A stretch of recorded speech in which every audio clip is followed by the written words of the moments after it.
Professor Seyed Marandi has been our guest so many times, but one never gets tired of hearing him. Have you noticed that? One never says, and I've never heard anyone say, oh, not him again. We hang on his every word. And here he is again. Professor, welcome back to the mother of all talk shows. There's so much I could talk to you about, but let me start, if I may, with the bankruptcy of Europe. I mean, it's almost a cliche now, but Europe, which dominated the world for hundreds of years, and which was the source of much misery, but the source also of some joy, some spirituality, some culture, some achievements. It's now looking like a dog-eared wreck, isn't it? Yes, and it's their own doing, George. Thank you very much for having me, and thank you very much for all the kind words. They brought it upon themselves, especially over the last couple of decades. Things have been going downhill very fast. Their policies towards Russia in particular, but also towards Iran, towards China, all of these have brought them closer to economic crisis. But I think the most disturbing of all is the fact that the Europeans are even taking a more harsh approach than Trump. Trump, who's bombing boats in the Caribbean, Trump, who's carrying out a genocide in Gaza. Just hours ago, a 3-year-old girl was gunned down by Israeli regime soldiers in Gaza. And every day in the West Bank, in Gaza, in Lebanon, in Syria, they're murdering more and more people. Trump is leading that. But in the case of Ukraine, the Europeans are more hell-bent on death and destruction than Trump is. It is bizarre because on the face of it, they're milquetoast social democrats, Christian democrats. None of them would describe themselves as a Donald Trump type Republican. So the sickness has gone deep into what I call centrist political leadership in Europe. And that's before we even touch on the spiritual collapse, the kind of degeneracy into which the West in general has sunk. It's not just the sun that's risen in the East, it's a moral star also, isn't it? Yes, it's the collapse of the family, hostility towards God and religion, but also, George, it's really quite shocking for me to see how swiftly France, for example, during the months before the invasion of Iraq, in the UN Security Council, it stood up against the United States at a time when you were leading protests in the UK and you traveled to Washington and had that very famous exchange in the United States. France was steadfast and it earned our respect. But now France is bombing Africa while Trump is bombing the Caribbean. France is insisting on having more Ukrainians killed for a war which they know Ukraine is going to fail in. It's unbelievable how they're sacrificing their own people, the Europeans, the European governments, yet they know that hundreds of billions of dollars are being stolen from the funding that goes to the Ukrainian regime. And they knew this all along. The news that is coming out from the New York Times, this is something that the Americans and Europeans knew from the beginning, but they withheld this information in the past because the policy was to support the regime in Kiev. But once the United States decided that it wanted to take a different path, it starts opening the books. So the French know this. They know that this is not a just war. This is a war, a racist war where neo-Nazis took over Kiev and then tried to crush Russian speakers. And during that period of time, taxpayer money from across Europe and North America was being stolen by these very elites. The French knew it, the Germans knew it, the British knew it, the Americans knew it. They were all in on it, and probably many of these officials are taking some of that money in one form or another. Now, you know, a stopped clock can be right twice a day. I saw just before I came on air a statement by this joker Barak, the ambassador of the United States to Syria and a frequent lecturer of Arab journalists in Lebanon. But one thing he said struck me as potentially significant. Well, two things he said. First, he said, regime change operations don't work. We tried it twice in Iran, which was news to me because I thought they tried it more than twice. But he was very clear that they don't work. And the second thing that he said that I thought was significant was something I have supported all my life, which is that the division between Syria and Lebanon is an entirely false one. It was a border drawn by the imperialists, in this case, the French. And he seemed to be saying that Syria and Lebanon should be one country. Is he gone mad, or have I gone mad? Have I just agreed with Barak? Where do you stand? I'm sure you've seen the Epstein email to him where he asked him to send a picture of himself and a child to make him smile. These are the sort of friends that Trump has. I think that the only reason why he's saying this is that he wants to undermine the resistance. He does not care to strengthen Arab unity or Arab sovereignty. The United States, for well over a decade now, has been doing everything possible to destroy Syria. In fact, just a while back, just hours ago, the Prime Minister of Qatar, in his interview with Tucker Carlson, said that we host Hamas because the United States and the Israeli regime wanted us to do so. And when did this happen? It happened when the dirty war in Syria began. So the Americans wanted to create a divide between the people of Syria, between Syrians and Palestinians, because they were worried about the axis of resistance.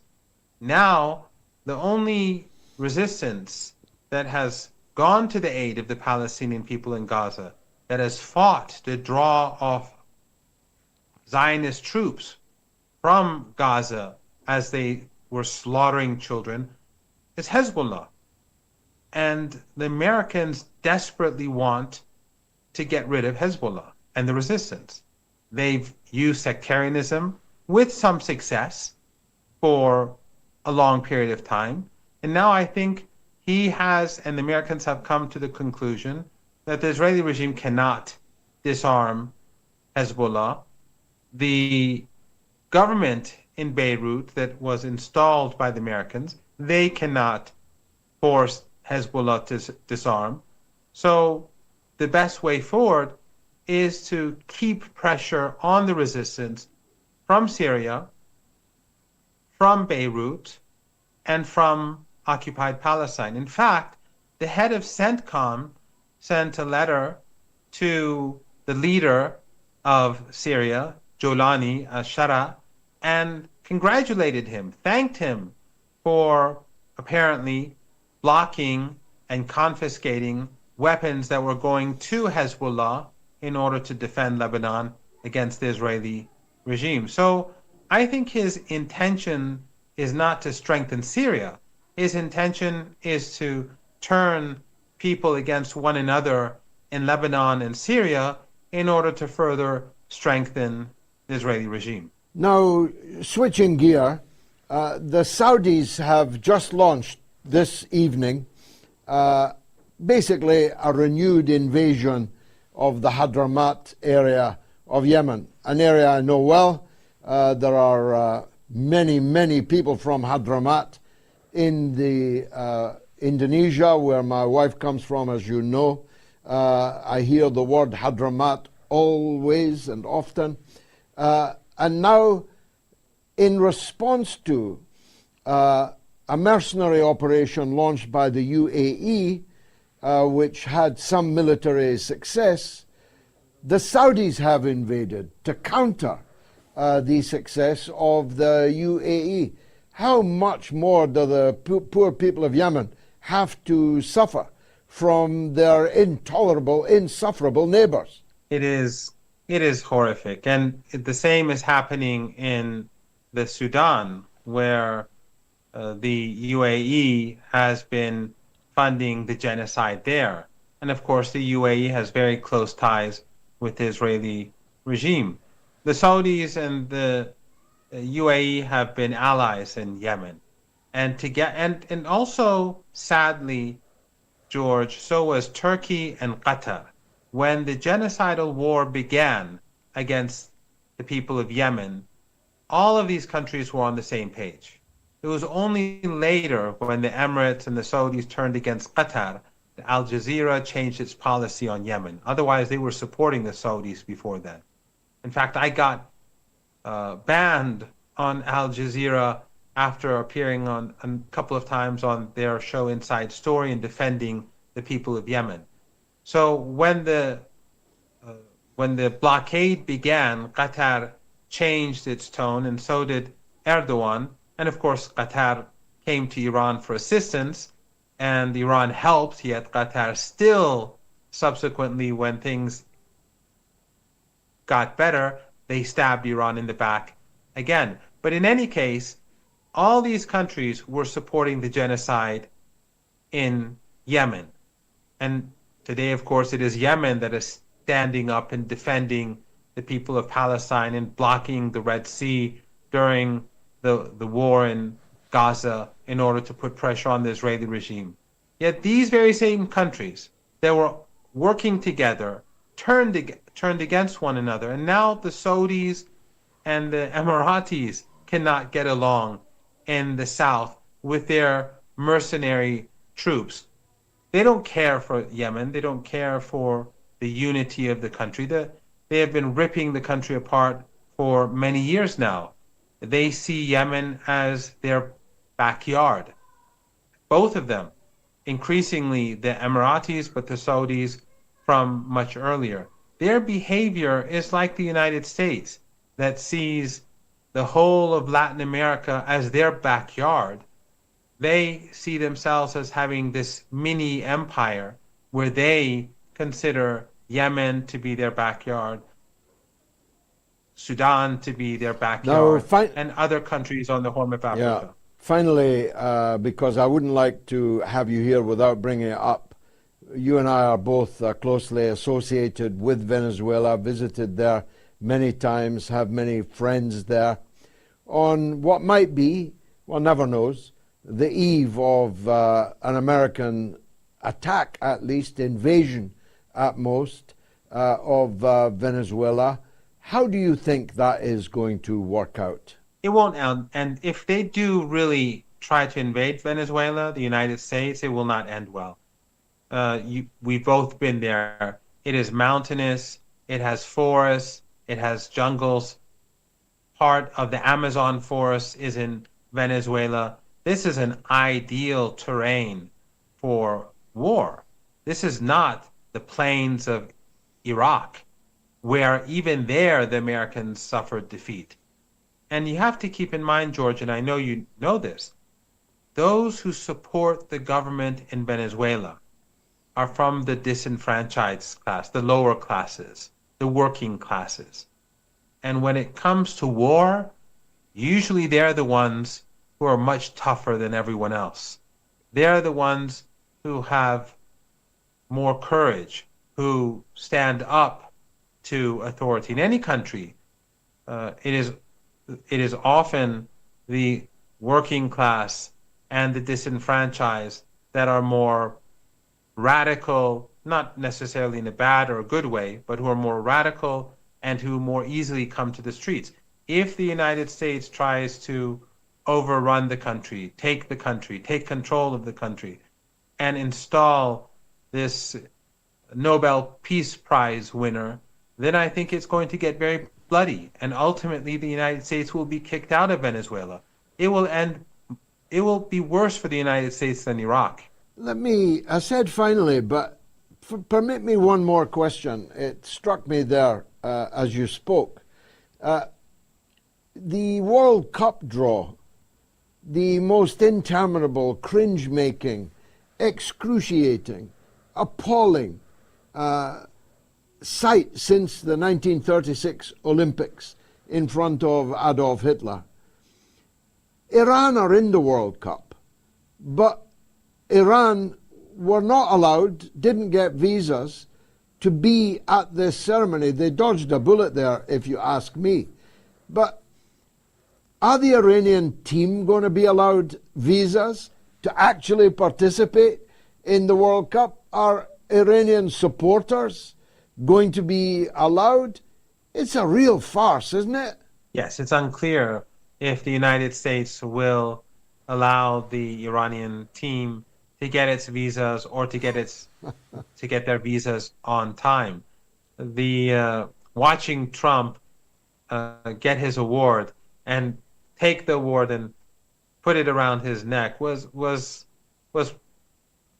quite bizarre. But nowadays we're seeing these scenes literally every day, whether it's the European leaders going to Washington as school children or going to China to scold the Chinese and being ignored. Every day we're seeing scenes that 10 years ago, 15 years ago, we could have never imagined would happen. Political correctness is out the window. European jets bombing Africa. American jets bombing fishing boats in the Caribbean. I was told, or I heard and I read, that the U.S. Coast Guard, when they stop boats that they think have drugs, 30%, 25 to 30% of those boats are clean. Now that's the Coast Guard, and that's their job, and it's near the shores of the United States.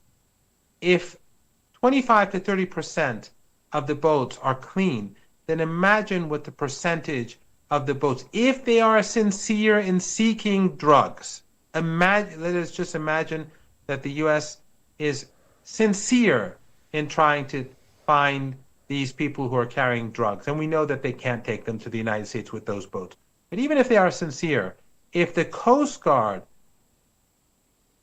when they board ships, 30% of them are clean, then imagine the percentage of boats that they've been bombing that are absolutely clean, and how many people they've slaughtered who are completely innocent and are just trying to fish or work to feed their kids in their own countries, whether it's Venezuela or Colombia or anywhere else.